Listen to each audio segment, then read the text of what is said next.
And the whole thing with Daviland, like, reporting on Traxel, here's the thing, too, that I found a little odd, is that Daviland is reporting on Traxel. She's recording all of the stuff about him, and she tells Fennec, she's like, oh my god, he had, like, a complete and total, like, mental freeze and breakdown. And they're like, oh man, we got to get him back to the Skolum to be a teacher. Mm. There was a bit with that didn't track, and I just kind of wondered, like, well, what was the point of her reporting on it? And then Finnick made the comment, like, she can leave whenever she wants. Really? That's weird. Why was she there? Right. Then? And I could tell you why she was there. She was sleeping with Finnick. I'm pretty damn convinced of that. Ew. But I am convinced of that. I didn't pick up on that at all. I think because Finnick was such a... The reason why I say that is because there's this one line that when she walks in and he's there talking, and Norrell notices that his smile actually reaches his eyes and her face brightens. Like, they're fucking. Oh, yes. That's... Oh, you know what? I had read that of like, there's my informant who's going to give me the information, and her being like, I got stuff. But I think you're absolutely right. I do, now that you're saying that out loud, I do think that probably... Ew! He's like, missing... You know what? I have a crush on Zarl. I am not a single person to judge who people want to have relations with in the 40K universe. It's a strange universe. Maybe they can't. I have no idea if he has those parts still available to him, but it's more than just this is my informant. Like there's a thing going on. I'm trying to imagine explaining to the Mechanicus that you need to replace said. Anyways. Well, it's like a whole seedy underbelly to the 40K universe that so I've got questions. If they did, then if I was her, I'd want something lined in me because I ain't doing that. Nuh-uh.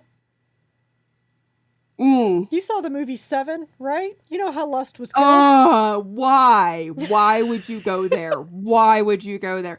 I was thinking, wow, we're about to go down like a whole Brody from Mallrats conversation here. Where he's asking Stanley about all the characters' dongs. His powers are enhanced by the Earth's sun. When he blows a load, it goes straight through her back. I watched Mallrats a lot as a teenager. Anyways. We watched it a lot when I was in college. Oh my God, moving on with our lives. Yes, you know what though, that is not an undertone that I picked up on, but I do think you could be correct on that. And that would actually explain a little bit, but I just don't really understand like this whole spying on him and like reporting. And when she's just like, yeah, all of these people are head cases. Norrell, Durlo, Basat, they're all head cases. I don't really know what the point of that was, because his reaction to Traxel's a head case is, yeah, we got to get him back to teaching. Norrell's a head case. Yeah, we got to make sure he's the leader of the Eradicant after that. Right. Right. Like, it really didn't feel, like, it felt like it was, quite frankly, it kind of felt like it was just padding the runtime and adding some kind of drama in there, but not really, like, we don't really do anything with it in the end. And again, I like where Norrell ended up. Daviland, though, God, she's a medic, but then she's also a soldier who's super, super capable, and she's a Tempestus Scion, but then she can leave whenever she wants. She questions her commanding officer in front of everybody else. Like, it's not even like a, do you have a minute so we can, like, talk about this for a second? Which is weird because it's not like she hasn't... So the thing about that, so, all right, she said she's a soldier. She is a Tempestus Scion.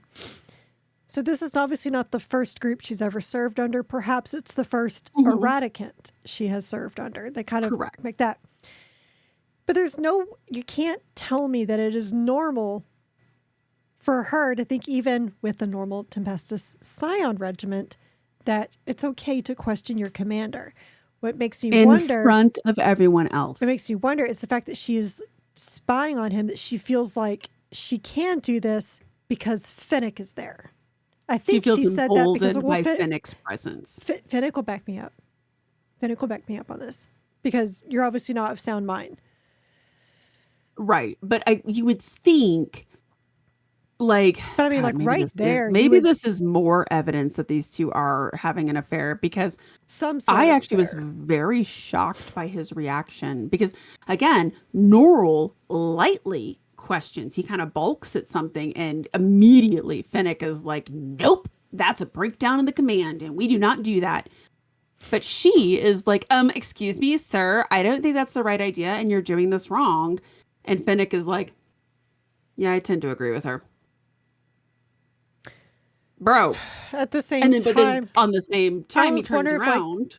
she's allowed to get away with that in a way because she's the one with the drugs.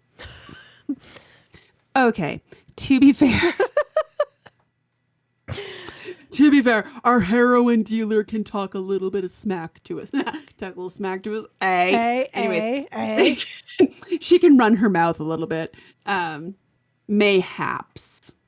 She's also like literally keeping all of us alive. Yeah, okay, maybe she hits some in her mouth a little bit. It felt like she was outside of the command structure, but then also within the command structure, but then kind of out of the command structure. She's a scion, but she can leave whenever she wants. I don't know. It also, when they kept talking about how she was Macragian. Okay, the Macragians are not going to be questioning their commanding officer in front of everybody else. That is definitely, they're she's big kind of on far courage from and her honor. Ultramarine roots. Yeah, exactly. Like, she's going to be big on courage and honor and yada yada yada. But yeah, but there's that honor. You are not doing your people there's proud. That honor part. Yeah. And the honor part, even when they disagree with their squad leaders, they go to them in private because they don't want to dishonor themselves or their leader. Exactly. Like, can I have a moment of your time? Can we talk about this? Even if he tells you to pound sand. Yeah. Mm-hmm. I thought that was just a little weird. Everything about her was kind of weird, and I just didn't like her character. She just wasn't very interesting, and she was Not really to mention she didn't get the hints about anything. No. I'm like, hun, I'm not fighting in this, and even I understand what's going on. Right. Yeah, I don't know. To me, she just was not a likable character, and she was not likable. And I don't think she was meant to be, because I mean, Norrell, you know what? early Maybe on, talked about how she's an outsider, and he said, he'd be okay with it. He said, but I know that she is constantly reporting back to Finnick every little thing that we do, so I can't trust her. Well, that's a bad thing when you can't trust somebody in your squad. True. And Norrell, from the get-go, he's given this kind of cheeky badass intro. I think Basat is given this really she has a really interesting intro, and her little character quirks and everything are really fun. Durlo is given a fun intro, right? He's really he actually has the majority of the really funny lines in the book. Atebe is just kind of badass. Who's that other guy? Akratumo. He also had some good lines. Oh, he was fun too. I was sad when he died. I was so sad. But his scene is so badass when he's like, oh, I'm not going to get to hear how your mother died. Just the fact, I think it was Atebe. And she's like, can you at least pull yourself up? And he's like, I can't feel anything from the neck down. It's like, oh my God. He's not going to make it. Nope. Even if she did get him up on the wing. And I did like the what do you call it? The Vox set is cursed. It's cursed. Yeah, I should have gotten rid of it. It was very sad about it.